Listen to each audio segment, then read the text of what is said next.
So Rebecca, you've been working closely with the Kenyan Red Cross on a number of healthcare projects. What's the main objective here? The main objective is to really work together with an organization like the Kenyan Red Cross to bring much needed medicines for hypertension, diabetes type 2, breast cancer, and also certain respiratory conditions to populations in Kenya. We're really aiming at reaching populations that have a very low income and making sure that these patients get access to quality, affordable medicines, especially when they're sick, when they have chronic conditions. We see that in these countries there's a huge burden of patients with non-communicable diseases, and it's important for these patients to also have access to medicines, a bit like you or myself here in the Western world. So the aim is really to help reverse the tide of non-communicable diseases in these countries. We work with the Kenyan Red Cross because they're already very active in the field of health. They have many projects in that area. They do projects in malaria, in HIV, so it was only natural for us to leverage what they've already built to really bring medicines to populations that really need them. And how, in turn, are you leveraging the IFRC's community expertise and, of course, their vast volunteer base? The community health workers are already going into households in communities and talking to people about their various illnesses.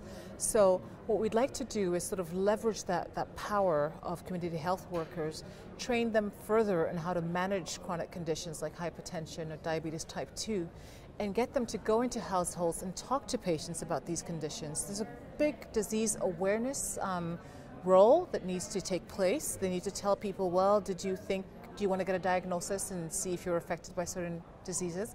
Inform them about what they need to do to manage their conditions, and at the same time also provide treatment for them to really control these chronic conditions.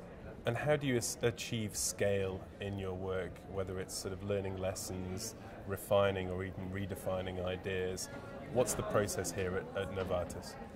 Well, how do we scale up a program like this? Because at the end of the day, the objective is really to reach as many patients as possible with affordable medicines. So how do we scale it up? By working with organizations like the IFRC, by working also with the ICRC, because we also see that the face of refugees is also changing the health profiles. You have more refugees now with non-communicable diseases than you might have had a few years back.